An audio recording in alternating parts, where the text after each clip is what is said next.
What's up guys, I'm Michael, and today we're going to be talking about taking this and turning it into... Where the f did it go? This. Go.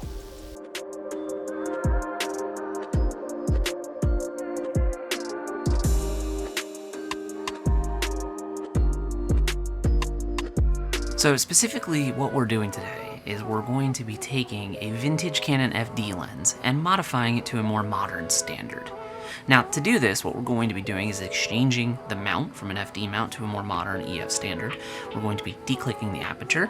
We're going to be applying a follow focus ring to the barrel of the lens, as well as applying step-up rings to the front of the lens to make the front diameter more uniform across all of our lenses. Obviously, to do this, we're going to need very specific parts. So there's a company out there called Cinemod lens that provides a lot of these, and we're going to purchase them from there. They do provide lots of different options for mount exchange kits from like Nikon F lenses, Mamiya 645, Olympus, M42 standards. But if you'll notice, you'll see that there are a few options when it comes to Canon FD. So before we get into this, before we order this stuff, let's take a moment to briefly discuss the history of Canon FD to determine exactly what we need to purchase. Canon FD lenses were originally released in the early 70s, and they had a very long run, being around for over 20 years. Now, in that time, they had a couple different redesigns, a couple different releases, and some different variants thereof. The first iteration was a breech lock lens style with a silver front. These are affectionately referred to as the chrome nose lenses. In addition to that, they had the coating that was on the glass written onto the front ring of the lens. Something like that. Now, the coating would either say SC or SSC depending on the coating that was used on the specific lens.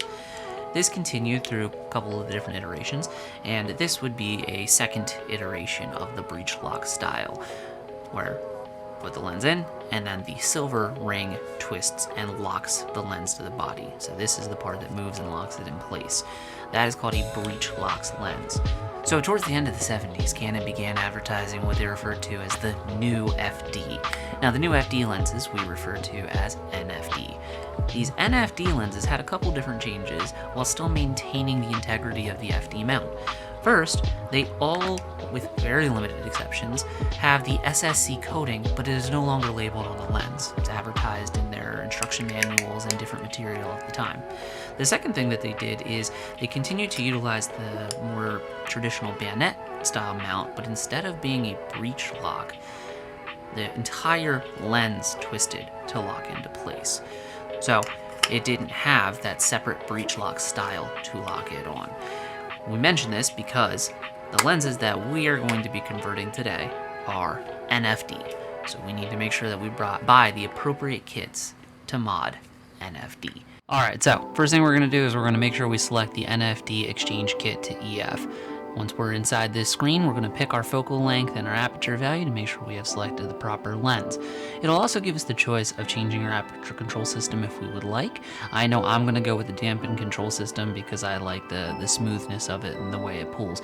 And over time, a declicked standard aperture can start to have some play in it.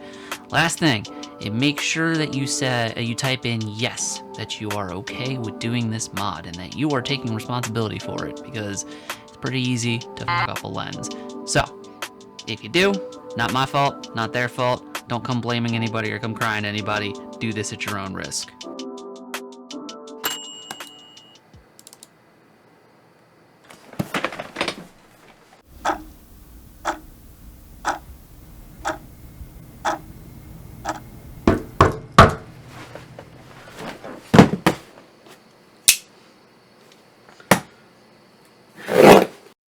Alright, so it's time to actually mod our lens. Make sure you have enough space and that you have the proper tools.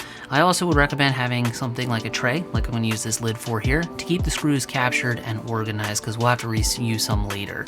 Now, we're going to need a screwdriver with a Phillips head. I used the size 0 off of my iFixit kit here. We're going to go ahead and flip the lens upside down, and we're going to remove the 3 screws at the base of the mount that are right below the aperture ring, closest to the rear optics.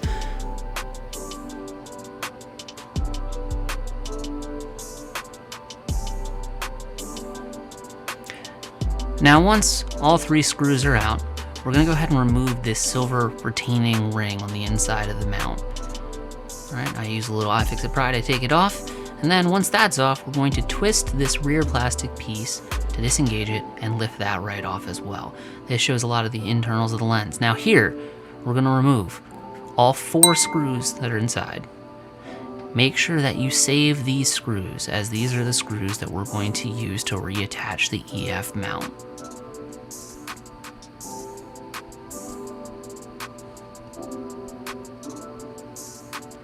Once all of those screws are removed, you can easily lift off the locking mechanism of the FD mount, as well as lift off the aperture. We're also going to remove this internal piece that connects to the aperture and helps to drive the internal components. We're not going to need it since we went with a dampen control system. Now let's go ahead and open our Cinemod kit. We're going to pull out our mount here, as well as our dampen control aperture ring. First thing we're going to put back on is going to be the dampened aperture control ring.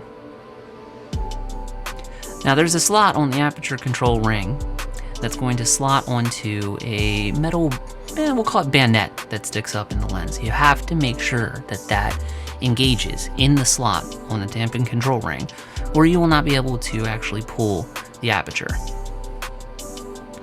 If you have applied it correctly, it should slot right in and you can see the beautiful movement of all of those blades. Next step, pop open your EF mount. All we're going to do is make sure that we line the EF mount up with the existing 3 screw holes so that we can use those 3 screws we took out to mount it. Now this takes a little bit of trial and error to make sure you line it up the first time right. And yeah, I'm not that accurate.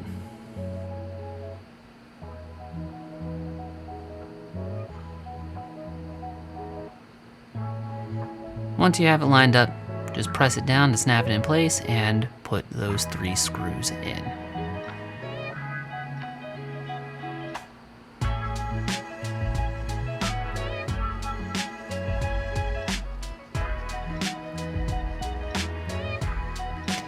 Now that that's done, our EF mount is installed and we are ready to use this on any modern EF mount camera. So that's step 1. That's the big mount exchange, and that is complete. All we got to do now is just grab an EF lens rear lens cap and pop it on just to protect that rear optic. Next, we're going to open our remaining Cinemod packages. We're looking for the follow focus ring. That's the next thing that we're going to put on, is the follow focus ring. Now, the way the Cinemod system works is you've got this hard metal aluminum ring that is beautifully manufactured, and then essentially step-up rings for the inside of the ring to fit to the barrel of the lens. There is a method to measuring these. You can use calipers. They actually have like a measuring tape you can print out off their website with a piece of paper and cut it out and wrap it around to get the diameter of the barrel of your lens. But that'll tell you what size you need to use. Take that internal step-up ring, for lack of a better term, put it inside the follow focus ring, and then you can shimmy this down onto your lens. They also do include some thicker tape that you can wrap around the inside if you have something that's kind of in between sizes and doesn't quite fit to the standard sizes that they send, just to give you that tighter feel. As you see, just kind of work it down and it fits right onto the lens. Now, I personally thought it was a little bit too loose, even though the size was appropriate, so I took some of that tape and I went ahead and ran that around the barrel to add a little extra thickness and give a little extra stiffness to that follow focus ring, a little better grip to the barrel of the lens.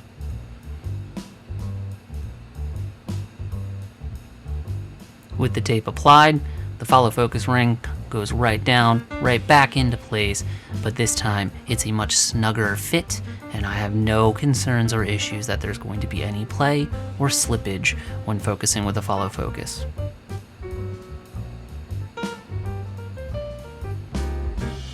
Gorgeous. Now we'll pop the lens cap off. We're going to open our second to last remaining package from Cinemod Lens, which is going to be a beautiful step-up ring.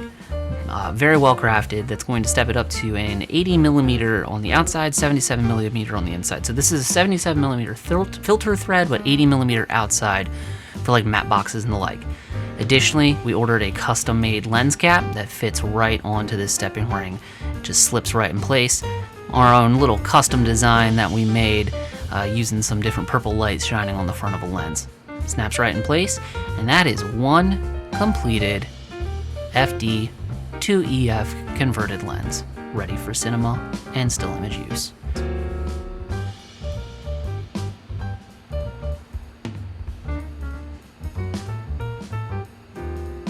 So let's go ahead and throw this onto our EOS R.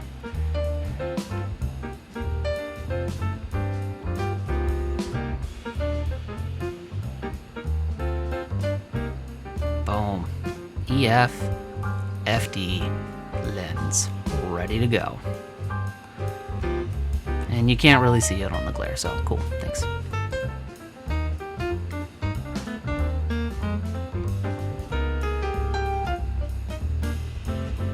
Love how it came out, absolutely gorgeous. 150mm f1.4, as well as one 35mm f2. Done and ready to rock and roll. But let's not waste any more time. It's time to go shoot.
So after putting these lenses through their paces, it just became apparent the bucket loads of character that they bring to video. There's a very unique quality. They're sharp, but they're not clinically sharp. They have beautiful color rendition and excellent contrast, but it's definitely much more muted than like a modern lens. The characteristics are kind of hard to quantify. The quality that it brings is just very unique. And beautifully, those exact same characteristics and qualities are brought over into still photography as well. All of the footage we watched was graded, give it a little extra punch, a little extra drama, and I made sure to kind of retouch the still images in a very similar manner to kind of keep that same kind of consistency.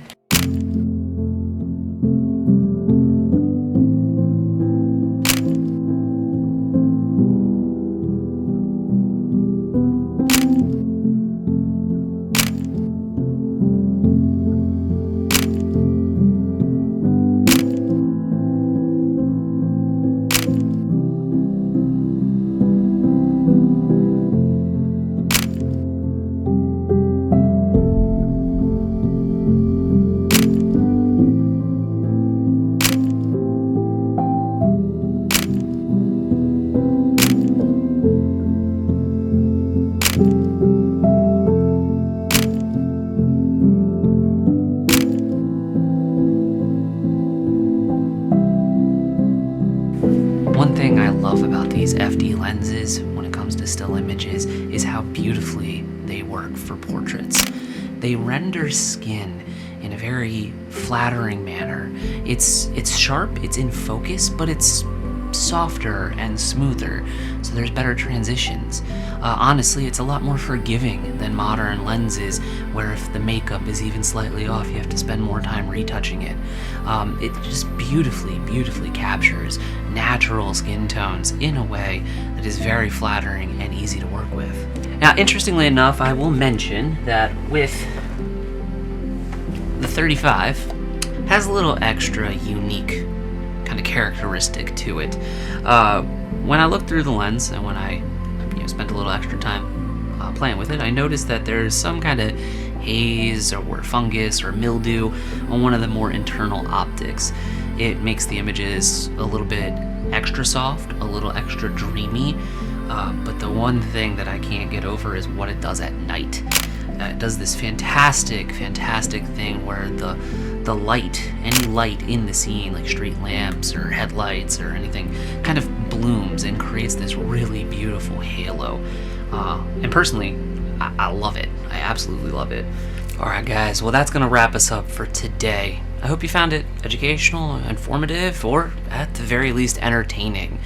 So I appreciate you sticking around. If you got questions about cinemodding lenses or converting old FD to EF lenses, feel free to drop a comment below. I'll try to get back to everybody if I can. And if you enjoyed the video, please drop a like and subscribe to the channel. It really helps us out, and hopefully we'll be creating a lot more interesting content like this. Thank you so much, and we will see you in the next one. Peace out.